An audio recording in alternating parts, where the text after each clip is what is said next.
Welcome to the Learn to RV podcast, where we support, inspire, and empower you 1 mile at a time. I'm Tasha.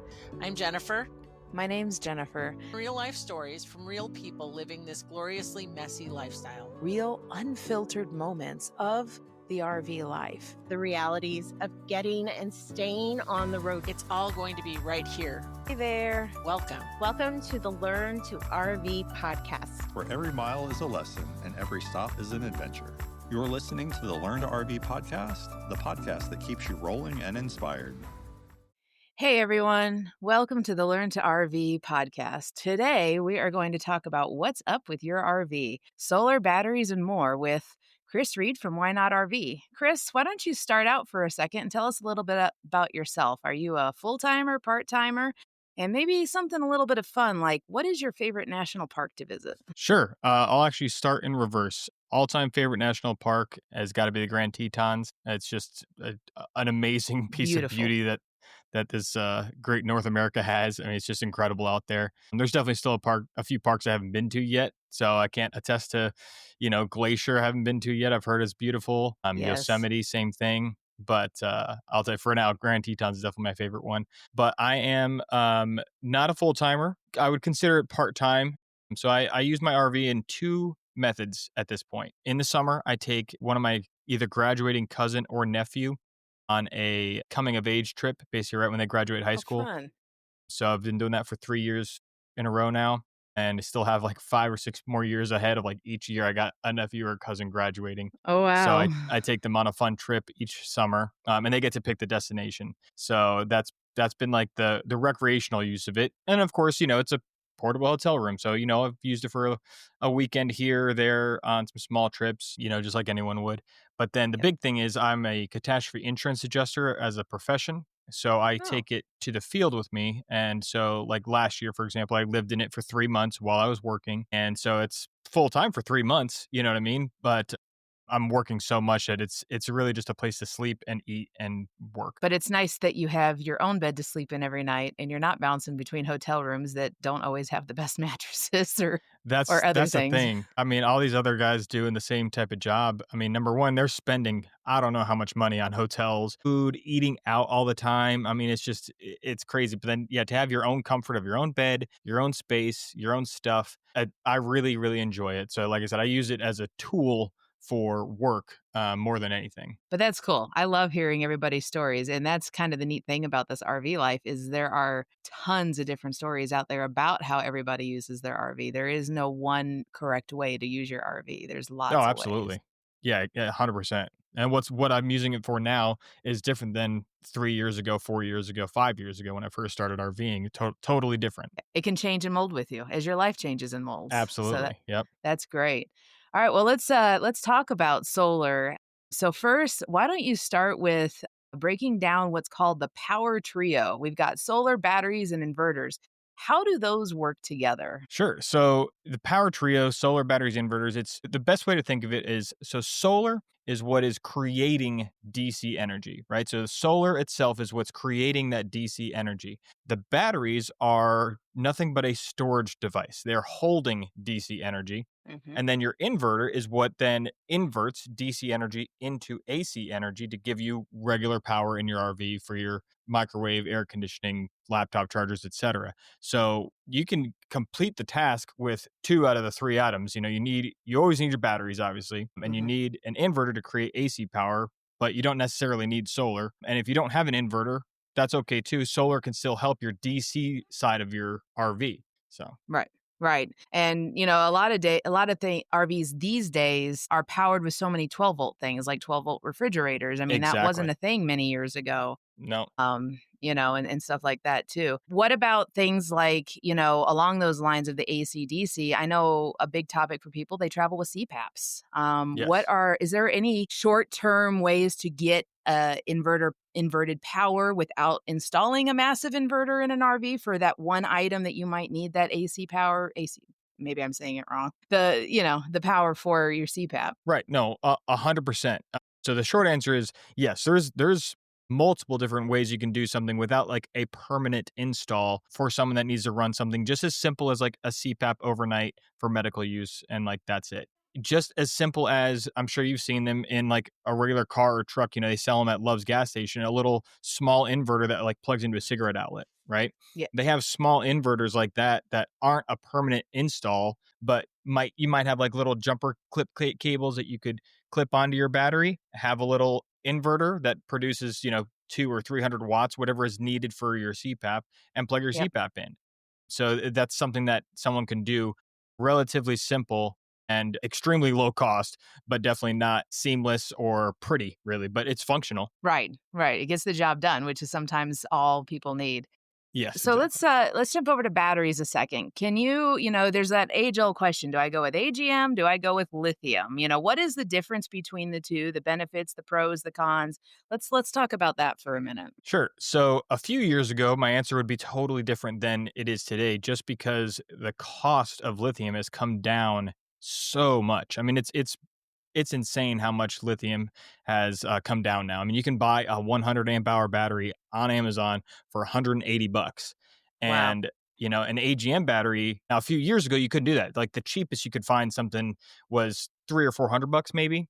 Yep. Whereas an AGM battery was, 120 to 160 depending. But now that the cost is it's so close to being like the exact same as an AGM battery, just for like the standard specs, 12 volt, 100 amp hour lithium, 12 volt, 100 amp hour AGM, they're within a few dollars of each other. But the big thing is AGM batteries, number one, you can't use all of the power that's in them. You can only cycle them, depending on the brand and stuff like that, to 50% is really what you're supposed to do. Some of them say you can deep cycle them down to like 20%, but it gets real sketchy and you're going to shorten the lifespan of that battery. Right. AGM batteries serve a purpose, and it's just at this point, where we're at now in 2025 and moving forward, it's no longer in house batteries for an RV. It's still in for chassis batteries and for your car or truck starting battery. That's where an AGM battery is supposed to live, because while, like, for example, a lithium battery, 99% of the time, very typical, they have a BMS built into them, which is a battery management system.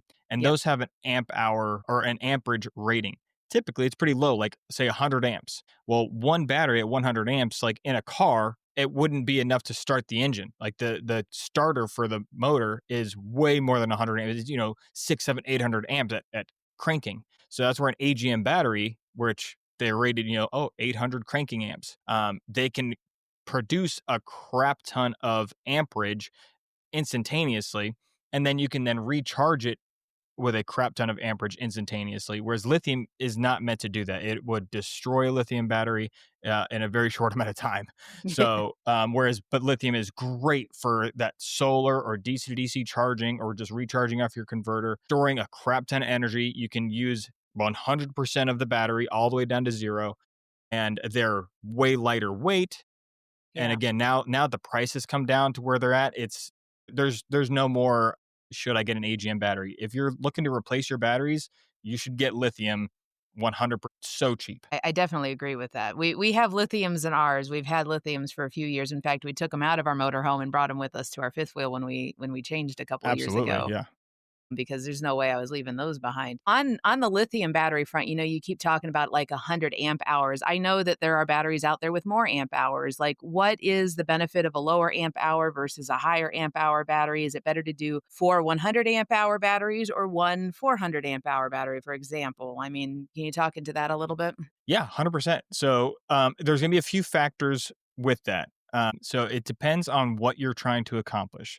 Because if you have a super small footprint of where you can put a battery, but you know that, say, a 350 or 400 amp hour battery could fit there, one of them, but you couldn't fit 4 100 amp hour batteries because of the footprint, then, there's that answer.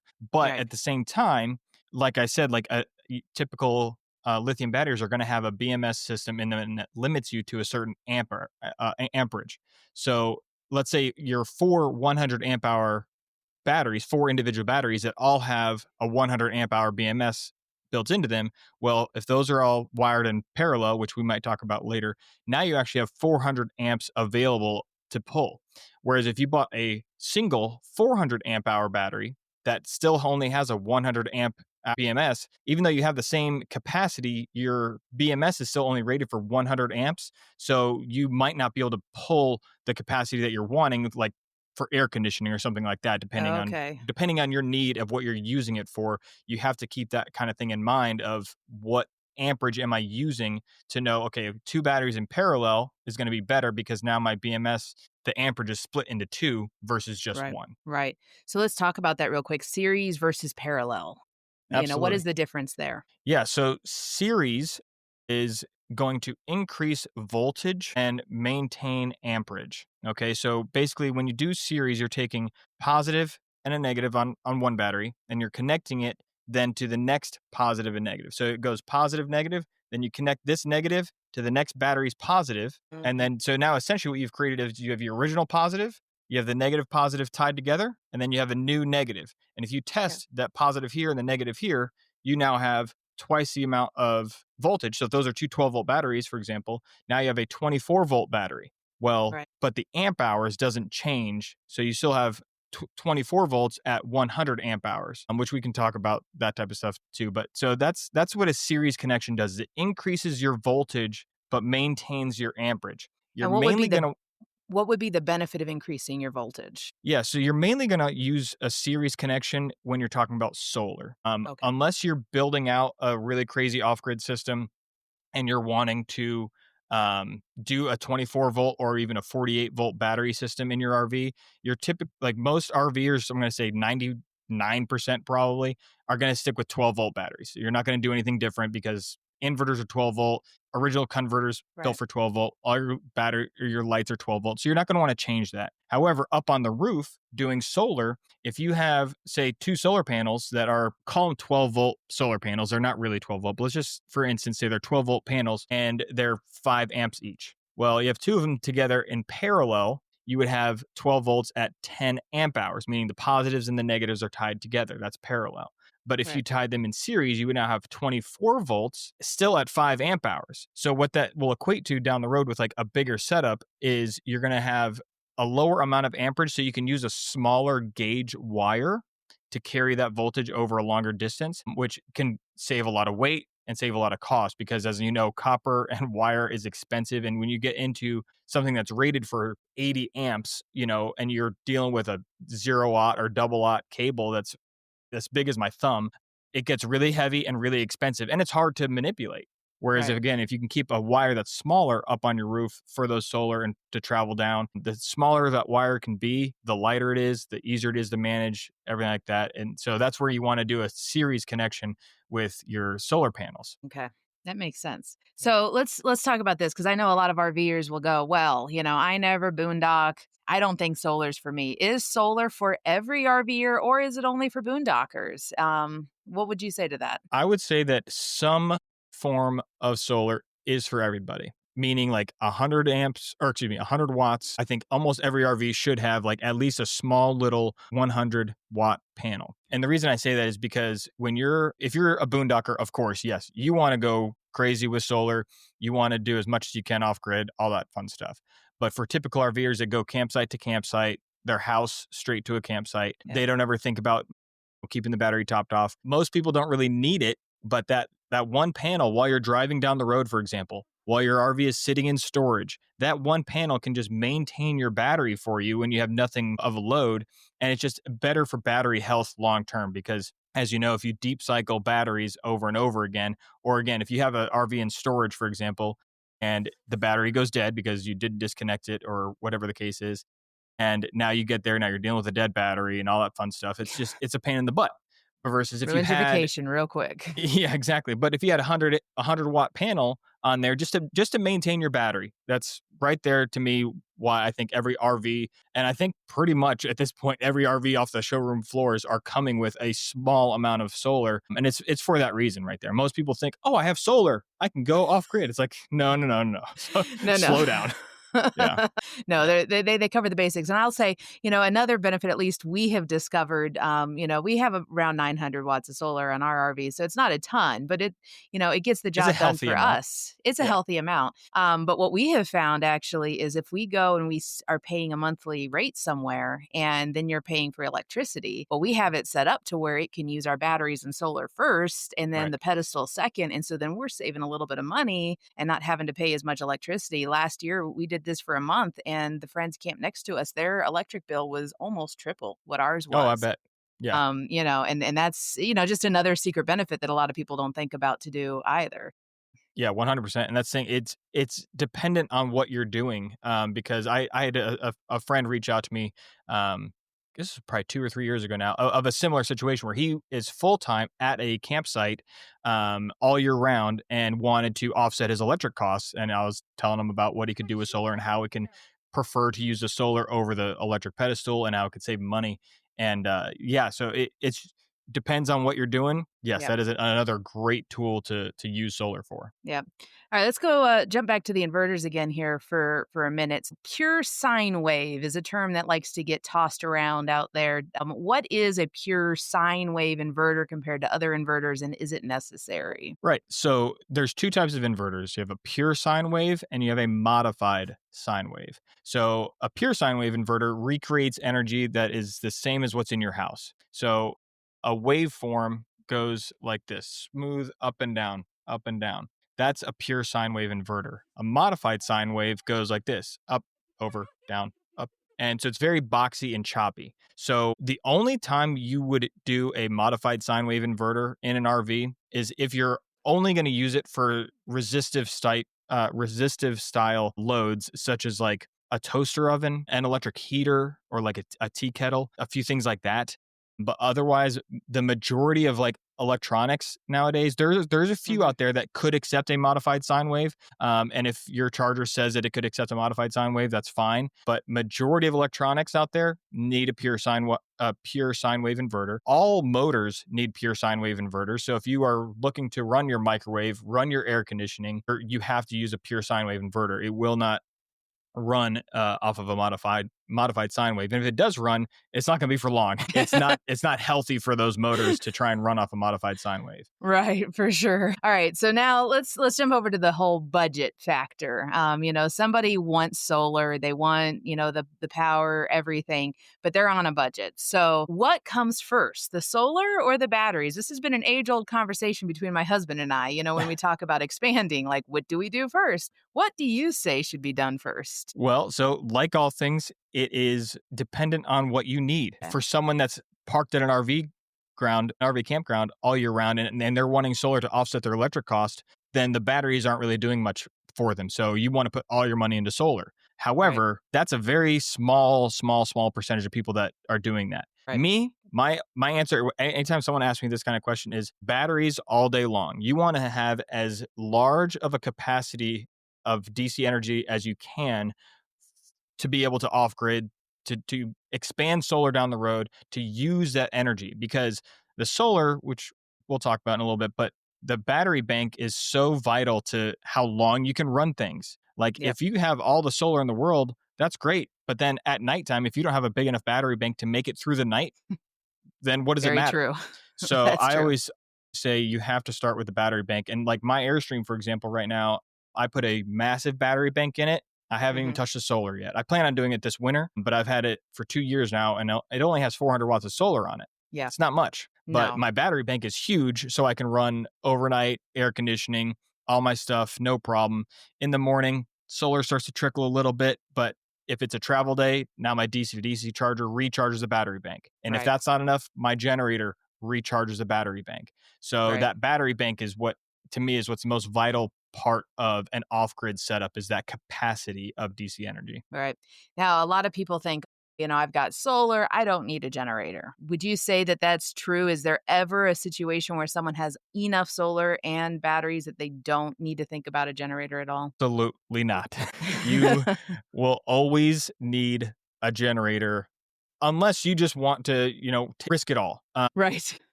So if you look through my channel, I did, at the time, it was the largest solar on an RV project that had been done at the time to a fixed system. So I had over 5,000 watts of solar on a Keystone, Montana that I built. Wow. And it was the entire roof. It's beautiful. And it's still out on the road now. Someone else bought it, but it had dual inverters, big, huge battery bank, a mini split air conditioner on it, all this stuff. And I still put an onboard generator on that because we used that RV and we lived in it for a year. So I had a whole year of experience where we went to Colorado in the winter. where we Okay. were up in Michigan in the summer and down in Florida in the summer. And we use that in multiple different scenarios. Weather, everything. Exactly. Yeah. And the solar was great. Don't get me wrong. I loved it. It did a whole lot of work, but that generator still needed to run every once in a while. Right. A couple gloomy days, 5,000 watts of solar is not doing much when there's cloud coverage. No. And if you're running you're running everything in your coach, it's going to drain out. So like I said, if you wanted to not have a generator and just, it's gloomy, so I'm not going to do anything, open the windows, not run AC, it's possible, but at some point you're going to need a secondary source of recharging those batteries. Like I said, a DC to DC charger is a great source, which basically your truck is a generator. That's all that's doing, is making your truck a generator. So a generator, in my opinion, is always a need. A must, yeah.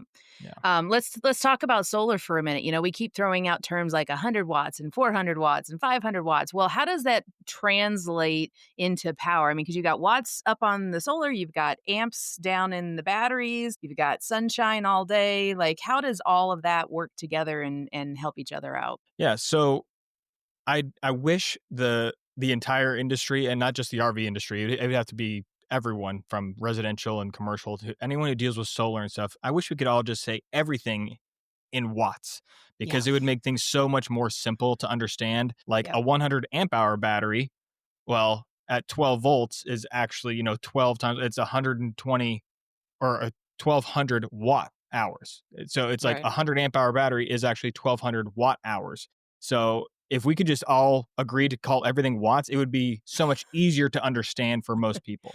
Yes. But that's not the case. So, so I mean, solar panels are typically rated in watts just because that's like the easy to understand how many watts that they can produce in an hour. But on the back, it's rated on its voltage and amperage. It has what is actually rated for. And then you have a solar charge controller that turns that higher voltage into the appropriate voltage to recharge your battery, which then again, your batteries, you could call them watt hours, but really they're rated in amp hours. And so you got 2 or 3 amps trickling in to your 100 amp hour battery. And so it's going to take you, X amount of hours to recharge a battery. So yeah, like I said, I wish we could just all talk about watt hours instead of watts versus amps. Yes.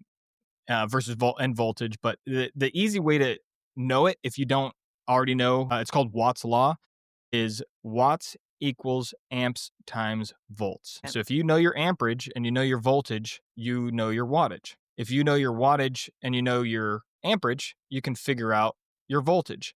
And so if you know 2 of the 3 things, you can figure out the third thing. All right, so let's talk about that a second. So if you got a 12 volt battery and it's 100 amp hours, you've got 1200 watts, right? 1200. And then if you have a 100 watt solar panel, let's say, and it's full sun, how many hours would it take to charge up that 1200 watt battery? Would that be 12 hours? Correct. Yeah. I mean, if it was producing 100 watts consistently for 12 hours straight, then that's what it would take. Yep. And most solar does not actually produce its full wattage of hours, right? Is that correct? Like if you could have 800 watts of solar, and more than likely you're going to be collecting between 600 and 700 watts of solar, at any given time versus the full 800 watts. Would you say that's fair, or? So yes and no. So I'll say yes, the general statement is fair, but technically solar panels are underrated. So a 100 watt solar panel can actually produce probably 110 to 120 watts. Okay. But that is in the perfect ideal condition, June 22nd, and it is angled perfectly. The sun's right above. Yeah. Exactly. And I know that because, like I said, when I had my Montana that had, I think it was 5230, or I knew the exact amount of wattage, right? It says 5,200 watts. Well, there was days I was pulling 54, 55, 5,600 watts of solar through that system. And it was because it was such a massive system that the angle didn't need to be perfect. But if you have a tiltable solar panel, you're going to get a lot more wattage out of it, especially off midsummer. Midsummer, flat mounted solar panels on RVs, you're going to do pretty good midday, all that fun stuff. But once you're out of midsummer, if you don't have some form of tilt capability, yes, your 100 watt panel is only going to produce 80 watts, 70 watts, 60 watts. And then dead of winter, it's going to produce like 40 or 50 watts if you're lucky. And it's just because of the angle. The angle of the sun is coming in like this and it's just barely hitting it. If you could tilt that panel and it was hitting it right More dead on, on. you would still be able to get 100 watts in the dead of winter. RV Roofing Solutions is a nationwide RV roofing company with mobile installers. One of the biggest factors and benefits of the RV Roofing Solutions system is our product is a low VOC, which is helpful for those who are sensitive to chemicals. It's better for the environment, and it actually works better for the RV roofing industry. It's a great place to find a quality product. www.rvroofingsolutions.com. On that note, I want to ask, suitcase solar is a big thing. If people can own, are on a budget, would you recommend suitcase solar at all? I mean, because with that, you have the ability to move it and point it towards the sun so you can collect a little bit better. What's your opinion on that? Yeah, again, so 100%, it's a preferential thing of how you use it. Yep. I think with my system that I'm going to do, I've never done a suitcase solar setup in the past, but I think I'm going to do one now because the Airstream roof doesn't have a ton of space. It has a decent amount. I think I can get 14 or 1600 watts up there, maybe at best 2000. But if I have an extra suitcase setup for, say, another 400 watt setup, two 200 watt panels, and then I can deploy that at any time in a parking lot, angle it properly. It's definitely a large benefit to your solar setup to have a suitcase setup. There's, of course, a lot of cons to them, though. Number one of which is theft. I mean, they're too easy for someone to just come and pick up and take. So it just depends on what you're doing. If you're in a Cracker Barrel parking lot, you might not want to set up your suitcase solar. But if you're way out in the middle of the desert on like BLM land and no one else is around, and you have cameras on your RV and it's fairly safe, you're set up for 2 weeks, you're probably going to be okay. So it just depends. But like for my conditions where I go to a catastrophe area and I'm in my RV, it's like if I can get somewhere, park it, and then deploy some extra solar to keep myself off grid longer, I'm absolutely going to do that. Yeah, for sure. All right, I want to talk about some common myths about solar. And so I'm going to pose a statement to you, and I want you to see if you can debunk the statement. Okay. So the first one I have here is, I have solar and I can run everything in my RV. That might be true. I can run everything in my RV, but you are limited to a time frame. So no matter how much solar you have, depends on your battery bank of how long you can run those things. Now, yes, if you have, let's take a crazy example, 5,000 watts of solar, and in midday, the best that you're using is 3,000 watts, well, you're still overproducing 2,000 watts. So, I can run everything all day long, which is true. It's true. On a bright, sunny day, you can run everything and recharge your batteries. And let's say at night, you have 100% batteries. Well, is your battery bank big enough to make it through the night? I hope so, So that's where that's going to come into play, is like, is your battery bank really what can run everything all the time? Yep. The solar is only used during the day on good days to recharge and to run those items. Yeah, for sure. But most RVs, let's just be clear, most RVs do not have that solar setup to be able to run everything. People like to think they can buy it off the lot and, I can, go and run my AC. No, probably not. Yeah, the salesman, if they, I can't even. But whatever it is that those human beings may or may not have told you, it is probably not 100% accurate. I'll be as politically correct as possible. Right. If you got a decent, let's say 800 watts of solar, and they're like, it's an off-grid package ready to go, you can run everything. Again, that might be true. You could run your air conditioning, but your AC pulls like 1,200 to 1,600 watts. So if you're producing 800 and you're pulling 12 or 16, that's a limited time before your batteries are going to die. So you have to have a battery monitor. That is the biggest key to a solar setup. At any kind of off-grid inverter, solar, you have to have a battery monitor. It's the only way to know how much time you got left, and then you can manage your power appropriately. Say, okay, well, it's only noon and, our batteries are down to 30%. I want the batteries recharged to 100% before bedtime. So I'm going to run the generator for a few hours, But if you don't know that information and you're just kind of guessing, then before you know it, it's 9 p.m. and it's quiet hours. You're not supposed to run your generator. And now your solar's definitely not doing anything. And your battery bank is dead because it didn't recharge enough during the day. And now you're screwed overnight. Yeah, exactly. The next one, the more solar panels I have means I have unlimited power. False. Again, you have more power. And again, the easiest way to think about solar power is it is just producing energy during the day when you have the solar available to recharge your battery bank. Your battery bank is what is giving the power to everyone else, right? Now, yes, midday solar's running, the power is going through the DC system and it's technically drawing directly from that. But if you just think of it as my solar is there to recharge my battery bank is there to give power to everything else, that is how you can figure out how much solar you really need. How much more solar do I need to recharge my battery bank efficiently so that I can run everything all the time? Yeah, for sure. And another one is RV solar systems are plug and play. There are a few systems out there nowadays that are more plug and play than not, but no. I mean, if you have a permanent setup that you're wanting, it needs to be installed. I use the word professionally, but you can be a professional just Right. as I can be a professional. There's tons of information online. It's not rocket science. It's really very basic stuff, red wire, black wire. It's not that difficult. But, when you do plug everything in, you got your solar panels plugged into the solar charge controller, your solar charge controller wired up to your batteries. You still have to then program that solar charge controller to the appropriate voltage for your battery bank. And that's where Right. it's like, it's not really plug and play because you want to make sure that stuff is all optimized properly. Otherwise, you can damage your batteries. Right. And there's a lot of RVs out there that, I've seen it, the new RVs.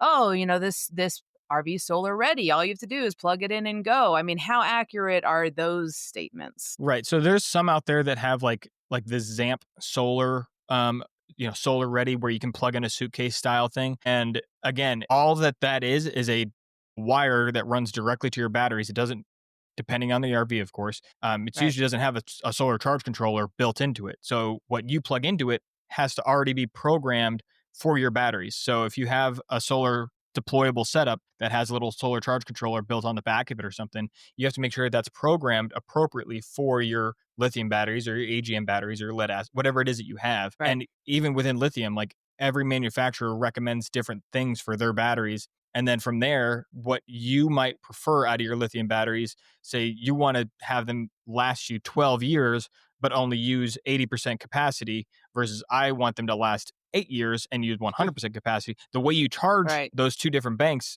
is different.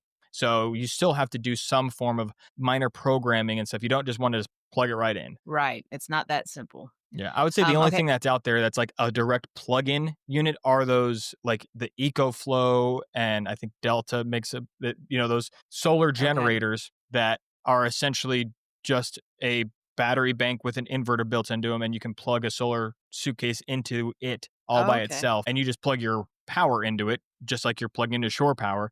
That's about the only thing that's like a plug and play because it's already like all pre-programmed for their system that's Right. portable, and then you just plug your RV in as if it's a generator. Okay. And then the last phrase is solar is too expensive for the average RVer. What would you say to that? Well, like all things, it's all situational. What's expensive to me is different than what's expensive to you. So solar is pricey, but gosh, it's getting a lot cheaper every single day. I mean, Yeah. panels are getting cheaper, 50 cents a watt, pretty typical. If you're paying $1 a watt, that's a few-year-old pricing. And even that's pretty cheap. 800 watts of solar for $800. That's not, and that's just the panels. Of course, you still have cable and the install and mounting hardware and stuff like that. But Right. and batteries, the big cost years ago was batteries. Now they're getting way, way, way cheaper. But they can also still stay really expensive if you buy certain name brands that are they're expensive for their own reasons. Whether that's an amazing product warranty, better build quality, built in America, whatever the case is, you can still spend a lot of money. But with today's world of what we have available on Amazon, you don't need to spend a lot of money. You can save a lot of money and still have a really great solar setup. Yep. So it's definitely available I would say it's available for everyone. It's just a matter of how much can you do and when can you do it. Well, and maybe you may not agree with what we did, but I'll tell you our story of how we managed to score lithium batteries is we actually bought ours off of eBay. It was an electric vehicle that they came out of, and the Mhm. electric vehicle had gotten into an accident. and, maybe had a couple of cycles on it. So they were practically new batteries, but we got them for a fraction of the cost Oh, yeah. is what they were going in the real market. And, that's how we managed to save money and get lithium batteries in our RV. Yeah. I've seen a few people do that. I wouldn't disagree with it whatsoever. Yeah. Yeah. All right. Let's have a little bit of fun now. All right, Chris, tell me Okay. if you could build your dream off-grid power system from scratch. And I want you to talk about it in relationship to your Airstream right now, too. Not the one that you talked about earlier, the Montana, but in relationship to your Airstream, what would that dream off-grid power system look like and what all would it include? Yeah. So I'm getting close to the dream with the Airstream. So the biggest holdback on the Airstream is roof space. With my previous build, I built a raised roof rack to fit as much solar as I possibly could. And it was great and it worked. It's whatever. But longevity, maintenance on everything else on the roof, it's not really that practical. So the dream is to fit as much solar on the roof as you possibly can. I want 2,000 watts at least up there. I don't know if it can fit up there without like covering other things, covering my skylight, for example. And I don't really want Right. to do that. So that's the solar side is for the Airstream, 2,000 watts, 2,500. That'd be all I need. Inverter. I currently have a multi-plus, 3,000 watt multi-plus. Okay. And it's great. It does everything I need for what I have. But the dream would be to switch it to a Quattro inverter and do probably a 24 volt system in the Airstream instead of a 12 volt system. Okay. And that the reason that Quattro is so much better is, again, I have an onboard generator. So the Quattro can recognize two different AC inputs. So it can recognize shore power and generator versus right now, what I have in the Airstream is a automatic transfer switch before the multi-plus. So it automatically gives the multi-plus either shore power or generator, but it doesn't know what it's getting. It doesn't know if it's getting it from the generator or getting it from shore power. Whereas the Quattro, you can program it. Hey, when I'm on generator, I only want you to pull 30 amps, but when I'm on shore power, I want you to pull 50 amps. So it's more Okay. programmable. It's a better system. And so that'd be the dream there. And then my battery bank is already the dream. It is Okay. outstanding. I can run air conditioning literally for 24 hours straight with no solar, no nothing, which is 24 hours straight of air conditioning is insane.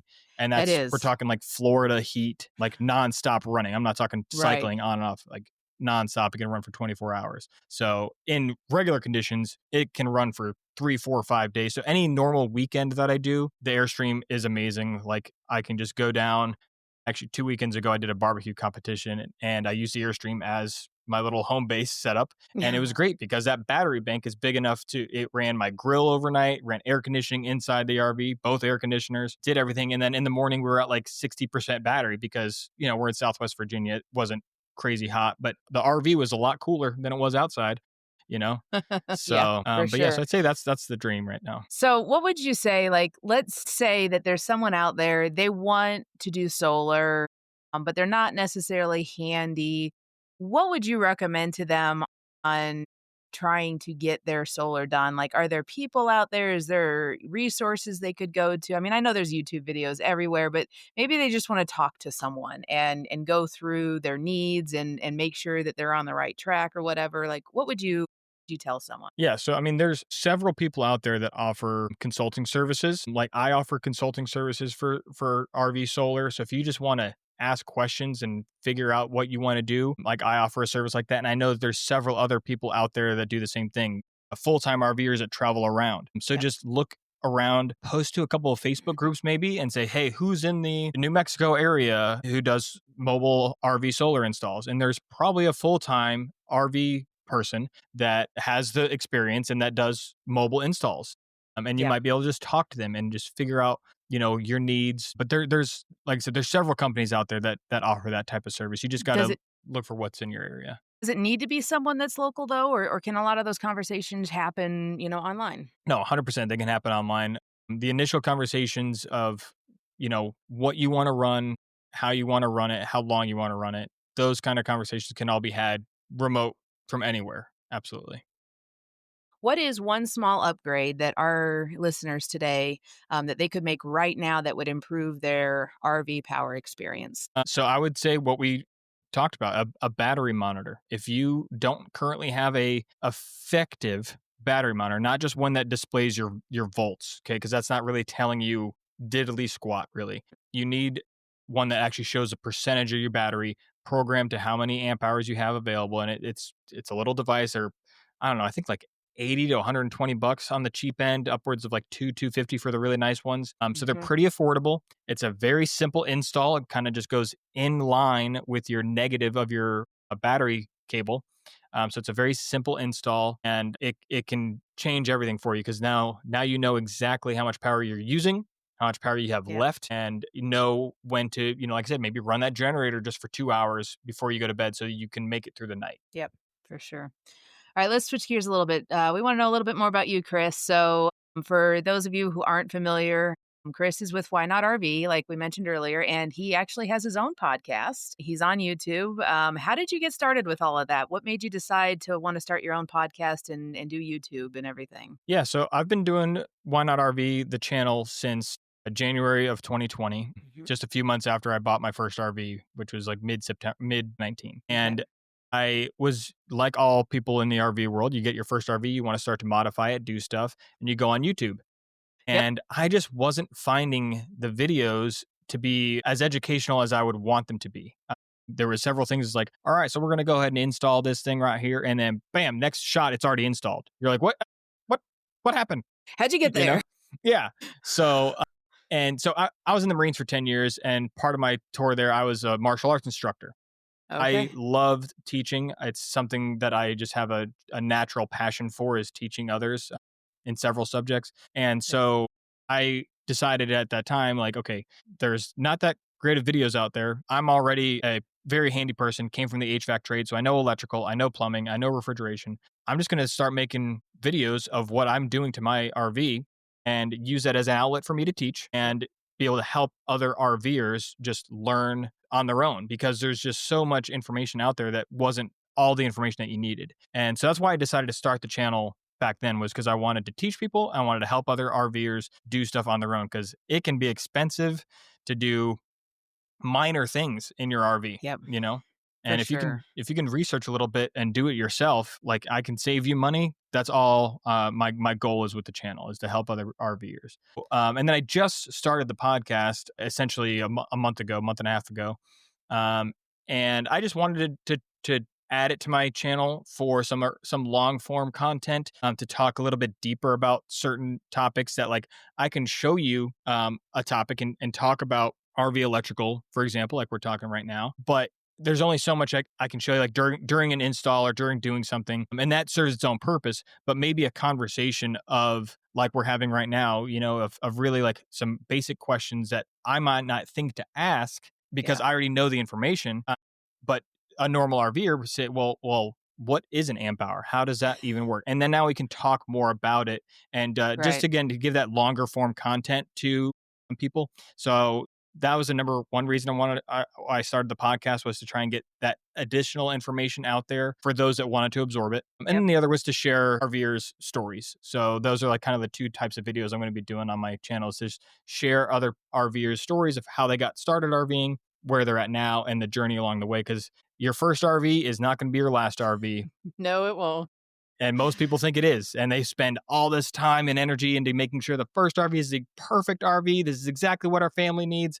And then you get in it and you realize it's not. So just get into something and get out there and get on the road. Yes, I agree with that 100%. Get into whatever the cheapest thing you can afford is, get out there, and then, buy something better the next time around, for sure. Yeah. So where can our viewers find you, and what are all of the things that you could potentially help them with? Yeah. So you can find me, of course, number one on YouTube. Just type in Why Not RV. I pop right up. Facebook at Why Not RV. I also have a Facebook group called Why Not RV, and it's a smaller group, but it's mainly because there's so many groups out there that there's a lot of negativity in this world, and I don't care for it. So there's only two rules in the Why Not RV group: no bullying and no politics. So I don't care if you are 70 years old and this is your first time RVing and you don't know how to dump your tank. Ask the question, because if you don't know and then you make a mistake and now you got stuff all over your hands, just ask the question. No one on the group is going to give you any hassle. So that's why I created that group. And then on Instagram, Why Not RV FL is how you can find me on Instagram. So and what was the second part of your question? What are all the things that you could potentially help with our RVers with? Yeah, absolutely. So I do offer RV electrical consultation. So that's solar, batteries, inverters, all that type of stuff. If you have questions about it, you can reach out to me. We can talk minorly in email, and then if you want to use my consulting services, I can send you a rate sheet, and we can talk FaceTime. Send me a picture, whatever it is that you need. I can help you with that. And then, of course, I do also offer full custom installs in regards to solar and inverters and building it off-grid rigs, generators, water heaters. I mean, I can do it all. It just depends on what you need and how much you're willing to spend, because at the end of the day, and I put this out there, I am not the cheapest person out there. There is plenty of companies that will do it for cheaper. Go to them if you need to save the most money. But if you want like the most care and the quality, watch all my videos. You can see everything I've done, and everything I do, I try and just teach you. I try and just give you the information to do it yourself. But some people just aren't capable. They're not comfortable with electronics. They're not comfortable with high voltage, low voltage. And that's fine. That's what I'm here to be able to help you with. Right. On that note, if they were to come to you for an installation, where in the country are you located, Chris? So I'm located in Southwest Virginia, kind of in the greater Bristol, Tennessee, Bristol, Virginia area. So that's a pretty easy marker to find me. But yeah, I'm right in that area. So along the East Coast, from Tampa, Florida is 10 to 12 hours. DC 6 hours from me. New York City is, I think, 12 or 13 hours.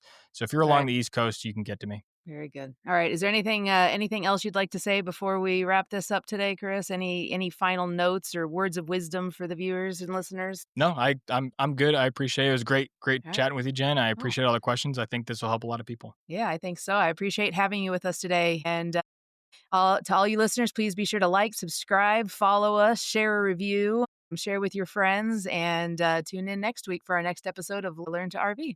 Thanks again. Help support the podcast by subscribing and telling a friend.